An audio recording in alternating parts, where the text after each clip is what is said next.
Hello everyone, অতিজাস কিচেনে সকলকে welcome জানাচ্ছি। তো বন্ধুরা, তোমরা সবাই কেমন আছো? আশা করছি তোমরা সবাই খুব ভালো আছো। তো আজকে কিন্তু আমি আরও একটি দুর্দান্ত স্বাদের মজার নাস্তা রেসিপি নিয়ে তোমাদের সঙ্গে হাজির হলাম।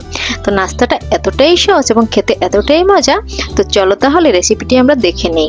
আমি শুরুতেই 4টে আলু সিদ্ধ করে নিয়েছি, তোমরা তোমাদের পরিমাণ মতো নিয়ে নেবে। এরপর দিয়ে দিলাম পেঁয়াজ কুচি, কাঁচা লঙ্কা কুচি, ধনিয়া পাতা কুচি, তারপরে আমি দিয়ে দিচ্ছি স্বাদ মতো লবণ।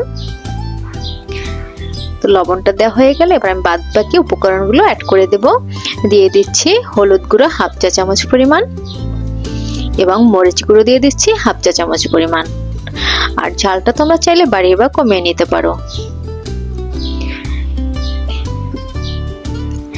তো এটা যখন দেওয়া হয়ে যাবে তখন আমি দিয়ে দেব ম্যাজিক মশলা 2 প্যাকেট। এটা যদি যে কোনো নুডলসের মশলা হলে হয়ে যাবে বা চাট মশলা অ্যাড করতে পারো। তো আমি 2 প্যাকেট ম্যাজিক মশলা দিয়ে দিয়েছি।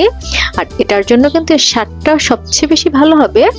এবার আমি দিয়ে দিলাম বেসন বা ময়দা, আমি হাফ কাপ দিয়ে দিয়েছি। আমি এখানে বেসন দিয়ে দিয়েছি, তোমরা চাইলে ময়দা বা বেসন যে কোনো কিছু অ্যাড করতে পারো। এবার এটাকে আমি ভালোভাবে হাতের সাহায্যে মেখে একটি খুব সুন্দর ডো করে নিয়েছি। এবার হাতে একটু সামান্য তেল লাগিয়ে এটাকে আমি গোল গোল শেপ করে দেব। এটাকে হঠাৎ করে দেখলে কিন্তু কাকলেটের মতো মনে হবে। তো এটা নতুন একটি নাস্তা রেসিপি, যেহেতু মাঝে মাঝে বাচ্চাদের এক খাবার খেতে খেতে একঘেয়েমি হয়ে যায়, তখন আমি চেষ্টা করি একটু নিত্য নতুন খাবার রেডি করে দিতে। আর আসলে কিন্তু রেসিপিটা দারুণ ছিল। আমি এভাবে সবগুলো বানিয়ে নিলাম। তোমরা চাইলে কিন্তু লম্বা বা গোল যে কোনো শেপেই করতে পারো। এরপর এখানে আমি 1 প্যাকেট নুডলস ভালো করে ভেঙে একদম ছোট ছোট টুকরো করে নিয়েছি। এবার আমি 1 পিস করে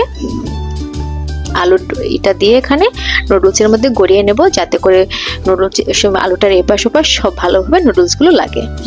দেখতে পাচ্ছ আমি কিভাবে গড়িয়ে নিচ্ছি। তো সবগুলো নুডলসের মধ্যে গড়ানো হয়ে গেল। এখন কিন্তু আমি ভাজতে চলে যাব।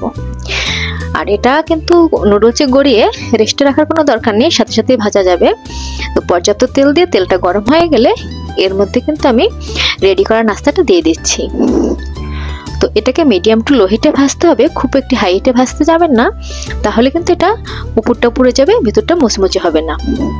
তো আমি মিডিয়াম টু লো হিটে এটাকে ভেজে নিচ্ছি। তো যখন একটু একটু লাল হয়ে গেছে তখন আমি এটাকে একটু উল্টিয়ে দিলাম। তো এটাকে আমি আস্তে আস্তে ভেজে নেব, একটু ধৈর্য সহকারে ভেজে নিতে হবে। তো ভাজতে কিন্তু খুব বেশি সময় লাগবে না, যেহেতু আলুটা সিদ্ধ করা আর নুডলসটা হতে খুব সময় লাগে না। তারপরে মিডিয়াম টু লো হিটে ভাজতে হবে।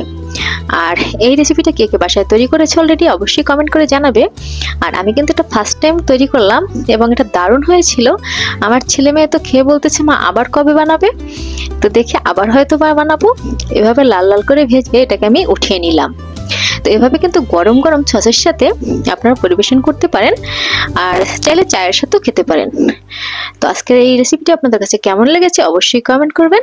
আর সবাই ভালো থাকবেন, সুস্থ থাকবেন। নতুন রেসিপি নিয়ে আবার হাজির হব আপনাদের সঙ্গে।